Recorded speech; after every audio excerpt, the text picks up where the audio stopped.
రేఖ అంటే ఒక గీత, సురేఖ అంటే మరింత మంచి గీత.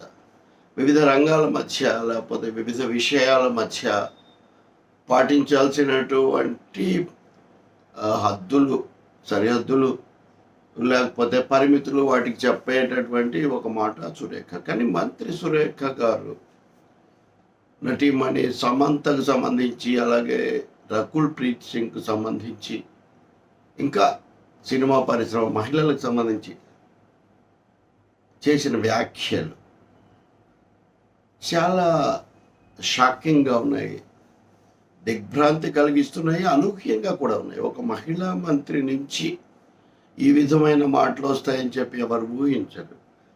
ఆమె టార్గెట్, ఆమె విమర్శకు లక్ష్యమేమో మాజీ మంత్రి, BRS working president KTR.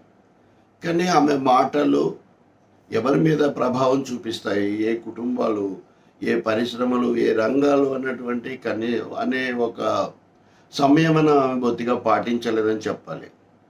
Raghunandan Rao తర్వాత సురేఖ, మంత్రి సురేఖల ఫోటో ఎక్కడో, దాని గురించి రకరకాల వ్యాఖ్యలు, అసభ్యమైన వ్యాఖ్యలు, బాధాకరమైన వ్యాఖ్యలు పెట్టడాన్ని చాలామంది మిత్రులు ఖండించారు. రాజకీయ పార్టీలు కూడా స్పందించాయి. బీఆర్ఎస్కు సంబంధించిన హరీష్ రావు లాంటి నాయకులు కూడా స్పందించారు. కేటీఆర్ స్పందించలేదని ఆమె అంటారు. కేటీఆర్ కూడా స్పందించి ఉండాల్సింది. ఎదురుదాడి కూడా చేసింది బీఆర్ఎస్, అదంతా ఒక ఎత్తు. కానీ అది కేటీఆర్కు, సురేఖకు, లేకపోతే బీఆర్ఎస్కు, కాంగ్రెస్కు, ప్రభుత్వానికి సంబంధించిన సమస్య తప్ప దీంట్లోకి వేరే వాళ్ళు ఎలా వస్తారు? అక్కడ ఎన్ కన్వెన్షన్ కూల్చివేత, దాన్ని ఆపడానికి ఏదో జరిగితే సమంతను అందులో భాగస్వామ్యం చేస్తూ, ఇంకేదో చేస్తూ మాట్లాడడం, వ్యాఖ్యానించడం అన్నది నిజంగా నేను అన్నట్టు ఊహకు అందని అంశం. అది ఎప్పుడో జరిగినటువంటి విషయం. సమంత నాగ చైతన్య విడాకులు తీసుకొని కూడా చాలా కాలం అయింది. సమంత అన్ని విషయాల్లో కూడా ధైర్యంగా తన అభిప్రాయాలు చెప్పగలిగినటువంటి చైతన్యమే కాకుండా చాలా సమయోచితంగా కూడా అనేక సార్లు స్పందిస్తూ ఉన్నారు. ఆమెకు ఒక వాయిస్ ఉంది.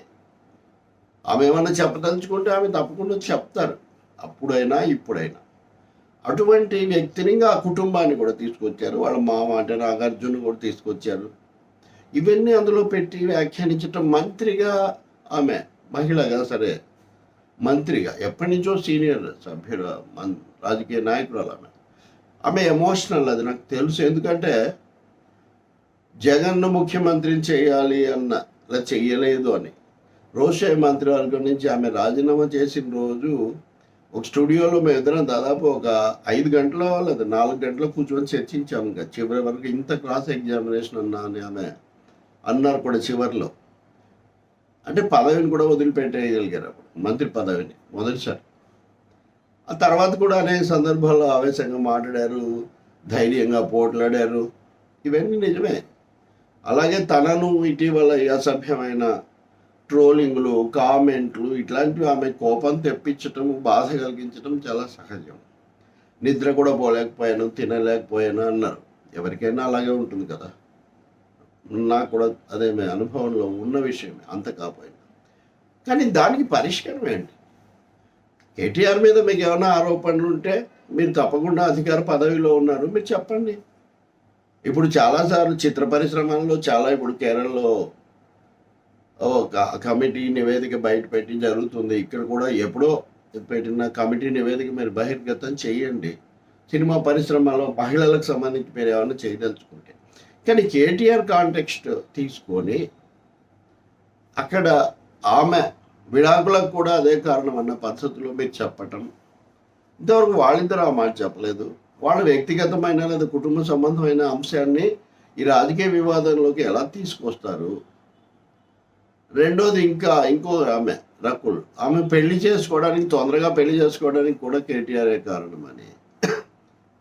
ఇప్పుడు ఎవరు దేనికి కారణము, ఏం జరిగింది, ఏం జరగలేదు అనేది అది వేరే చర్చ. అసలు ఇక్కడ రాజకీయంగా 2 పార్టీల మధ్య లేదా వ్యక్తుల మధ్య జరుగుతున్నటువంటి వివాదంలో లేదా వికృతమైన వ్యాఖ్యలను అరికట్టేటటువంటి ఈ సందర్భంలో ఆ అంశాలకు ఉన్న ప్రాధాన్యత ఏంటి? అసలు వాడికి ప్రస్తావనార్హత ఎలా వచ్చింది? మూడోది, మీరు చెప్పేవే నిజమైతే మీ దగ్గర అంత బలమైన తిరుగులేని సాక్ష్యాలే ఉంటే మీరు అధికార పదవిలో ఉన్నారు, మీరు వాటిని సంబంధిత శాఖలకు దర్యాప్తు సంస్థలకు కదా అప్పగించాలి. మీరు ఒక్క మాటతో ఇప్పుడు ఉదాహరణకు డ్రగ్స్ పేరుతో జరిపినటువంటి తతంగం అంతా కేవలం లోపరుచుకునే ప్రయత్నమే అని ఎవరన్నా అనేట్టయితే అప్పుడు మొత్తం అందరూ ఏం చేయలేదని మనం కితాబు ఇవ్వడమా? చాలా ప్రశ్నలు ఇక్కడ ఉన్నాయి. నేను ఇందులో మళ్ళీ చెప్తున్నాను, కొండా సురేఖ గారిని కానీ మరొకరిని కానీ అనడం పూర్తిగా అంటే అసభ్యంగా లేకపోతే రాజకీయేతరమైన వ్యక్తిగతమైన భాషలో అనడం పూర్తి తప్పు, పొరపాటు, ఎవరు చేయకూడదు. కానీ దురదృష్టవశాత్తు మన రాజకీయాల్లో ఈ మధ్య ప్రతి చర్చ మహిళల వరకు, కుటుంబాల వరకు పోతుంది. వాళ్ళు లాగుతున్నారు. ఇప్పుడు కూడా చూడండి, పేదలు, ఇళ్ళు, హైడ్రా, చెరువుల సంరక్షణ, ఆక్రమణలను అరికట్టడం, ఈ అంశాలకు లేకపోతే ఇప్పుడు జరుగుతున్న చర్చకు ఏంటి సంబంధం? లేకపోతే సోషల్ మీడియా దుర్వినియోగం, దుష్ప్రచారానికి, బురద చల్లడానికి దాన్ని వేదికగా వాడటం, దాన్ని అరికట్టడం ఎట్లా అని ఒక ఆరోగ్యకరమైన చర్చకు దారితీయాల్సింది కాస్త మరింత అనారోగ్యకరమైన వివాదానికి ఎందుకు దారితీసింది? మంత్రిగా ఆమె ఆలోచించాల్సినటువంటి అంశాలు. కేటీఆర్ ఇంతవరకు ఎందుకు స్పందించలేదు? లేకపోతే తర్వాత ఏమైనా స్పందిస్తారా? ఆయన కూడా మరి మీరు అన్నప్పుడు మా ఇంట్లో మహిళలు బాధపడరా అది ఇవి అని ఆయన కూడా అన్నారు. అదొక వ్యక్తిగత స్థాయిలో. కానీ సంస్థాగతంగా, సామాజికంగా తగిన స్పందన ఇవ్వచ్చు. ఏం జరుగుతుందో మనం చూడాలి.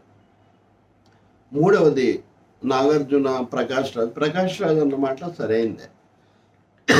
పరిశ్రమలో మహిళలకు అసలు వ్యక్తిత్వం ఉండదు, వాళ్ళేదో అని వ్యాఖ్యానించటం సరైనది కాదని ఆయన అన్నారు. దాన్ని తప్పకుండా అంతా ఏకీభవించాలి. వాళ్ళ అద్దాలమేడలో ఉండవచ్చు, అనేకమైనవి జరుగుతున్నాయని కథనాలు ఉండొచ్చు, నేను ఇందాక చెప్పినట్టు నివేదికలు, కమిటీలు ఉండొచ్చు. ఏమున్నా వాళ్ళు ప్రతిభా సామర్థ్యాలు, శక్తియుక్తులు కలిగిన మహిళలు కదా, రాణించిన వాళ్ళు కదా, సెలబ్రిటీలు కదా. వాళ్ళ గురించి అంత తేలిగ్గా అసలు వాళ్ళకి ఏమి సొంత పాత్రే లేనట్టుగా మాట్లాడితే ఎలా? రాజకీయాల్లో మీరు ఎలాగో వాళ్ళ రంగంలో వాళ్ళు అలాగే గట్టిగా నిలదొక్కున్నారు. అటువంటి వాళ్ళను అంత తేలిగ్గా వ్యాఖ్యానించి అది విన్నామని చెప్పడం, అందరికీ తెలుసు అని చెప్పడం, చాలామందికి అని తెలియదు. మరి అందరికీ తెలుసు అని ఆమె అనుకుంటున్నారేమో తెలియదు నాకు. కానీ ఇప్పటికైనా నేను చెప్పేది ఒకటి, తన వ్యాఖ్యలు వెనక్కు తీసుకోమని నాగార్జున అడిగిన మాట సరైనది. వ్యాఖ్యలు వెనక్కు తీసుకొని నా ఉద్దేశం అది కాదు, ఫలానా విధంగా అపార్థం కలిగింది, నేను దీన్ని వెనక్కు తీసుకుని ఈ విధంగా చేర్పదలుచుకున్నానని చెప్తే అదొక తీరు. అలాగే రేవంత్ రెడ్డి గారు కూడా ముఖ్యమంత్రిగా ఆయనకు పూర్తి అవగాహన, మీడియాతో మానవ సంబంధాల పట్ల మంచి అవగాహన ఉన్న మనిషి కాబట్టి ఇక్కడ జరిగినటువంటి రసభాష ఆయన అర్థం చేసుకొని తన మంత్రివర్గ సభ్యురాలైన సురేఖ మాటలను చక్కదిద్దే లేదా డ్యామేజ్ లిమిట్ చేసే ప్రయత్నం చేస్తారని మనం ఆశించాలి. మూడవది, ఇంకా ఆరోపణలు లేకపోతే ఆమె చెప్తున్నవి ఏమైనా ఉంటే వాటిని సంబంధిత శాఖలకు, కమిటీలకు ఇవ్వచ్చు, పరిశ్రమకు కూడా ఇవ్వచ్చు. కేటీఆర్, బీఆర్ఎస్ కూడా రాజకీయ విమర్శలు, విధానపరమైన విమర్శలు చేయొచ్చు, కానీ వ్యక్తిగతంగా మహిళల మీద అది కూడా ఆరోపణలు చేసేటప్పుడు అవి ఎవరు చేశారు, వాళ్ళు మా వాళ్ళు అవునా కాదా అది తర్వాత. అసలు మీ వాళ్ళు కాకపోతే మీరు సూటిగానే ఖండించవచ్చు, మీ వాళ్ళు అయితే మీరు బాధ్యతగా ఖండించవచ్చు. వాటి నుంచి మీరు వాటిని డిజోన్ చేసుకోవటం, వాటి నుంచి డిస్టెన్స్ చేసుకోవటం. ఇక్కడ ఇద్దరికి వర్తించే విషయం ఒకటి. కొండా సురేఖ మాటలో, మంత్రి మాటలో చెప్తాను, మమ్మల్ని బూతులు తిడితే మేము కూడా బూతులతోనే సమాధానం చెప్తామని ఆమె అంటున్నారు. ఇక్కడ ఒక చిన్న తేడా ఉంది. ముఖ్యమైన నాయకులు, మామూలు వాళ్ళు అంటే సరే, ప్రజా జీవితంలో ఉన్న వాళ్ళు మరీ తప్పనిసరి అయితే తప్ప, లేదా ఆవేశంలో ఏదైనా జరిగితే తప్ప, తమను బూతులతో తిట్టారు కాబట్టి తమ బూతులే తిడతాము, తమ మీద ఇది చేశారు కాబట్టి మేము అదే చేస్తాము అని చెప్తే ప్రజలు ఇంకా పూర్తిగా అటే కొట్టుకుపోయే అవకాశం ఉంటుంది. తప్పకుండా చట్టరీత్యా చర్య తీసుకోవటం, రాజకీయంగా ఎదుర్కోవటం, హేతుబద్ధంగా స్పందించటం, అది ఇక్కడ జరగాల్సిన విషయం. మూడవది, ఒక సమస్యతో సంబంధం లేని వాళ్ళను, సంబంధం లేని వ్యవస్థలను, సంబంధం లేని కుటుంబాలను, సంబంధం లేని వ్యక్తులను వాళ్ళ ప్రమేయం లేకుండా, అసలు వాళ్ళ సమాచారం కూడా లేకుండా చర్చలో లేదా రభసలోకి తీసుకొని రావటం అన్నది ఆ హక్కు ఎవరికి లేదు. అది ప్రైవసీని హరించడం లాంటిది. అది ప్రైవసీకి భంగకరం. అంటే ఎవరి గురించి అయితే మీరు అనుకుంటున్నారో వాళ్ళ హక్కులకు కూడా అది భంగకరం. మరి ఆ మంత్రి గారు ఎలా దీన్ని సరి చేసుకుంటారు, లేకపోతే ముఖ్యమంత్రి గారు ఏమన్నా తగు చర్యలు ప్రత్యక్షంగానో పరోక్షంగానో తీసుకుంటారా చూడాలి. ఇవన్నీ ముఖ్యమంత్రి చెప్పించాడు అని బీఆర్ఎస్ నాయకులు ఇందాక నేను ఏదో చర్చకి వెళ్తే అంటున్నారు. అఫ్కోర్స్ నేను ఇందాక మాట్లాడాను, కానీ వివరంగా చెప్పడం కోసం ఇప్పుడు నేను మాట్లాడుతున్నాను.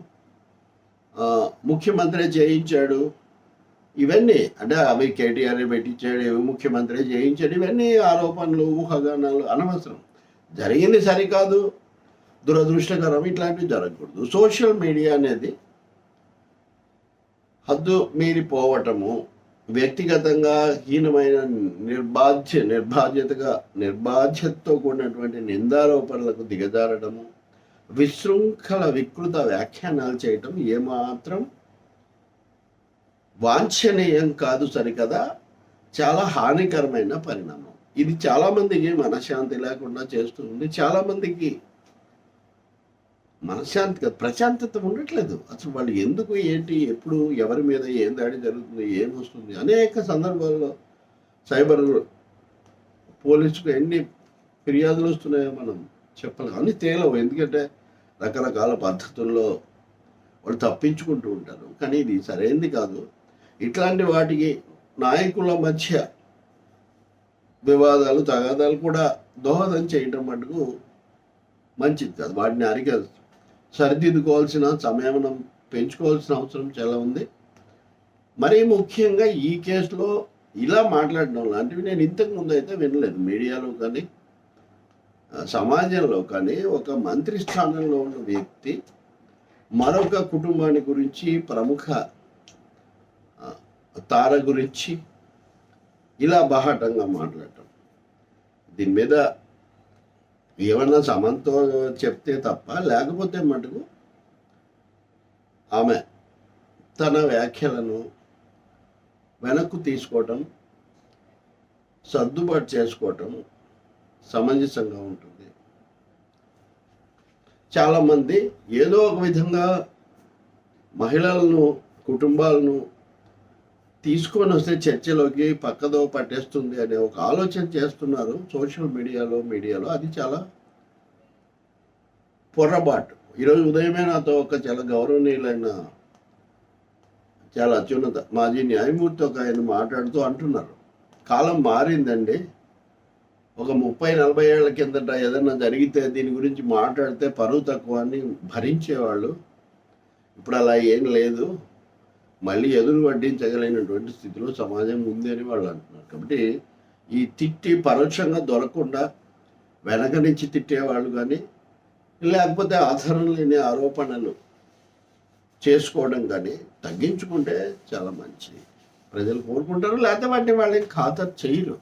ఈ తిట్లు, బూతులు, నిందారోపణలు, నీలాపనిందలు, అలాంటి వాటితోనే చుట్టూ ఉన్నవాళ్ళు, ప్రజలు ఏమాత్రం ప్రభావితం కారు. వాళ్ళు వాళ్ళ విచక్షణను, వాళ్ళ సంస్కారాన్ని ఉపయోగించి వాళ్ళు నిర్ణయాలు తీసుకుంటారు. కాబట్టే మన సమాజం ఏమాత్రం నడుస్తుంది. వాళ్ళ విఘ్నత మీద మనం నమ్మకం ఉంచి ఈ బాధ్యతాయుత స్థానాల్లో ఉన్న వాళ్ళు కూడా ఆ మాత్రం విఘ్నత ప్రదర్శిస్తారని ఆశిద్దాం, కోరుకుందాం.